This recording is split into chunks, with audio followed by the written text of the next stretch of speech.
Hi, and thank you for joining me for this video. So over the past few months, I've been trying out this TenPlay Ultralight trekking pole tent. So in this video, I'm going to give you all the pros, the cons, and my general feeling of how I found this tent. Now, I'm not going to be covering all the specs and how to set it up because I've already done that in a previous video. So if you want to know how to set this tent up, all the specs, etc., make sure you go back and watch my first impressions of this tent. So to start with, let's talk about the storage bag that everything comes in. It's not a bad made storage bag, but what I really like about it, it's quite small. From what I can remember, I think the length comes in at about 15.4 inches and the width comes in at around 5.9. So you're easily going to be able to get this storage bag with everything inside a backpack or even a day pack. Now, when it comes to the packed weight, so everything you get inside the storage bag, it comes in at about 1.6 kilograms. And I have to say, they class this trekking pole tent as an ultralight tent. And at 1.6 kilograms, it's definitely not ultralight.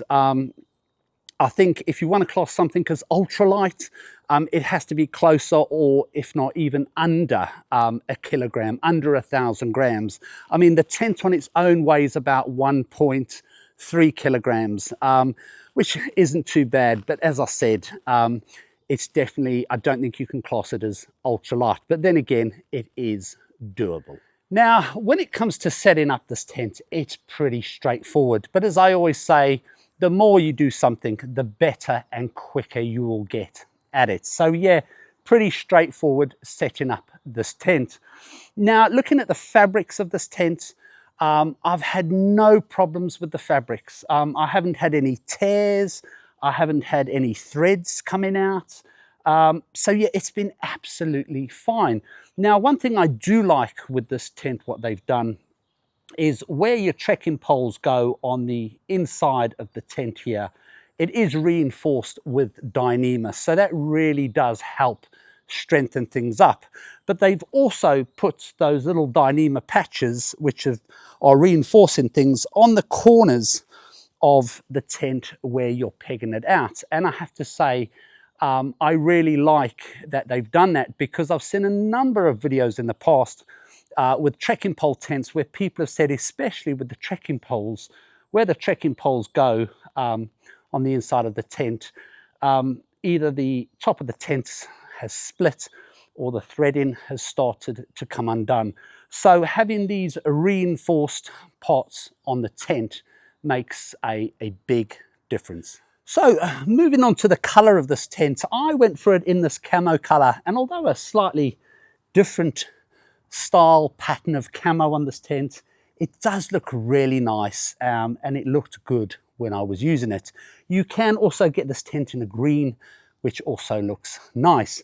Now, when it comes to this outer fabric, it is made out of nylon, and I did find when it rained, this outer fabric got quite heavy with the rain, and it did start to sag a little bit. So that wasn't the greatest, which means you have to just leave it longer for it to dry before you can pack it away. However, in saying that, I had absolutely no issues with the waterproofing of this tent. The outer fly here and the bathtub floor both have a hydrostatic head rating of 5,000 millimeters. All the seams are double stitched and tape sealed. So as I said, no concerns with any water getting in this tent. I also like that on this mesh on the doors, it does have a water repellent coating on. So if any water should, say, splash up, or, you know, perhaps you've got your vestibule open a little bit, one of the doors open and a bit of rain came in, it won't actually go inside the tent. Now, when it came to the wind resistance of this tent, it performed really well. To be honest, I only had it out in probably up to about 25 mile per hour winds, and it was absolutely fine. And I always think realistically, most people aren't going to be camping in more than, say, 20, 25 mile per hour winds. But I had no problems with this in the wind. it stood strong and it didn't collapse at all. Now, when it comes to this tent, what I do like is that it has 2 outer doors, 2 vestibules and 2 inner doors. So whatever I show you this side is exactly the same on the other. And having 2 doors both sides, 2 entrances should I say, is great if you are going to be sharing with someone, because at least you don't have to climb over each other to get in and out of this tent. Now, having a look at the outer doors, you can roll one panel back or you can roll both panels back to give you a nice big entrance. When it comes to the size of these vestibules, as you can see, they are not the biggest. And apart from using them for a little bit of storage, they're not really big enough to do anything else. I wouldn't be cooking in them or anything like that. They're just simply not big enough. But as I say on a lot of my videos, some vestibule is better than no vestibule. Now, looking on the inside of the tent here, you've got the mesh there, which is nice. It's going to help with some airflow, but also help keep any insects out. Now, you just do have the one door, which can be unzipped all the way around to the right there and toggled up. But it would have been nice if the opening of the inner door was just that a little bit bigger. With regards to the zips, the outer zips are all waterproof and they performed really well, as did the inner zip. I didn't have any snagging or any catching of the materials when I was opening and closing this tent. Now, when it comes to the inner size of this tent, the length is 220 centimeters. The width comes in at 120 centimeters and the height comes in at 125 centimeters. Now, don't forget, when you buy this tent, if you buy this tent, you will need to buy some trekking poles that can go up to at least 125 centimeters. Now, this tent is classed as a 2-person tent. I would say forget it. I would not share this tent with anyone or anything. It is just not big enough. I dread to think how small the 1-person version of this tent is. So yeah, definitely not a 2-person tent.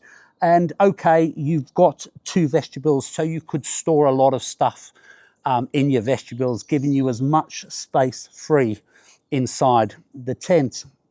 Now, at 220 centimeters in length, it is long enough for most people, but as you notice, the outsides of this tent slope in quite a lot.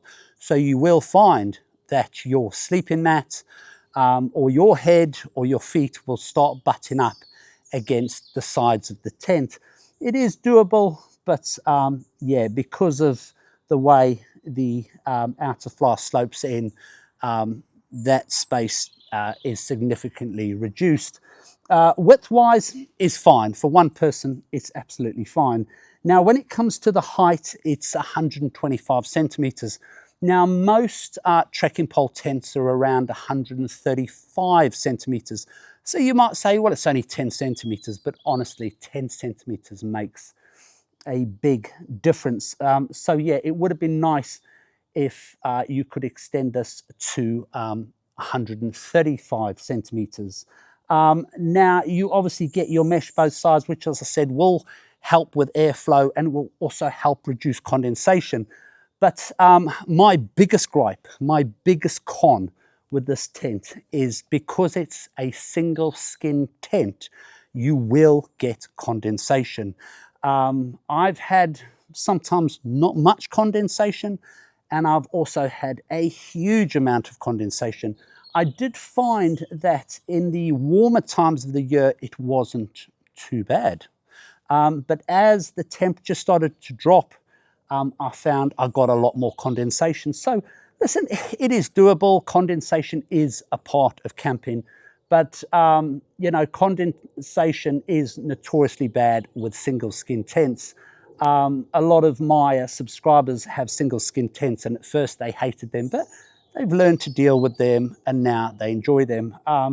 But with any tent, you're going to get condensation. So I always say, take a good cloth so you can wipe it down. I did find in the summer months, in the mornings when I was making some breakfast, I would I would leave this tent fully opened up to air, and the time I packed away, it was nice and dry. It was when, say, you'd been in the rain or in the colder times of the year when I had a lot of condensation, it took a long time to dry out. And if you're doing a multi-day, you haven't got time to wait all day for your tent to dry. So you could find yourself packing this away where it's still fairly wet, and then that just adds weight potentially.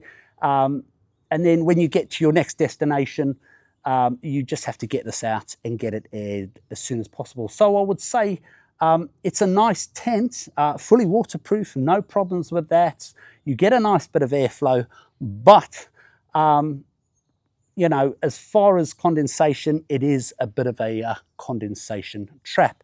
Now, you do get little hooks in there, and I think you get a little bit of storage, a few storage pockets in there, which I've explained in the first video. But yeah, as a simple, quick setup, trekking pole tent goes, for the internal space, it's doable. So my final thoughts on this tent.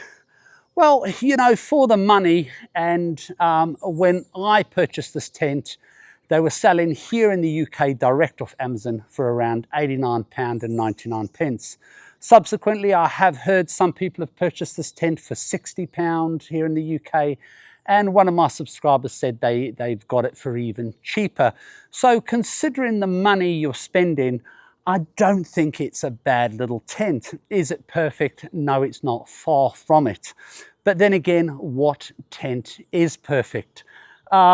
Yes, there's things that could be better, and some people say, well, what about this and what about that? But, you know, as I say, in the grand scheme of things, for the money you're paying for this tent, I don't think it's a bad little tent.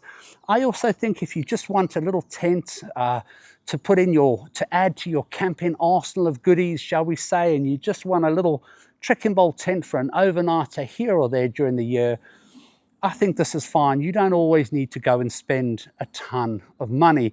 Or perhaps you're someone that's just getting into camping and you just want to see how it goes before you start outlaying more money. Well, this is absolutely fine to get going with. And I would recommend it on that.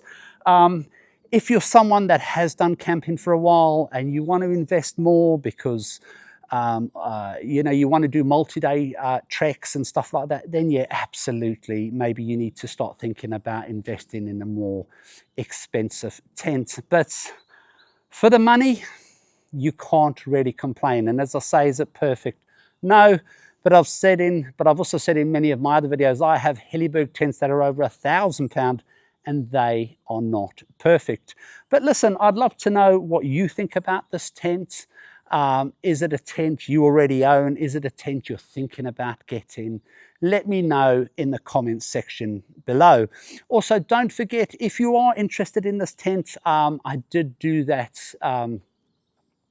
I did do a first impressions video a few months back where I have a closer look at the tent, but I will also put a link to this tent in the description below so you can go and have a look at all the aspects of the tent so you can make an informed decision whether this is the right tent for you.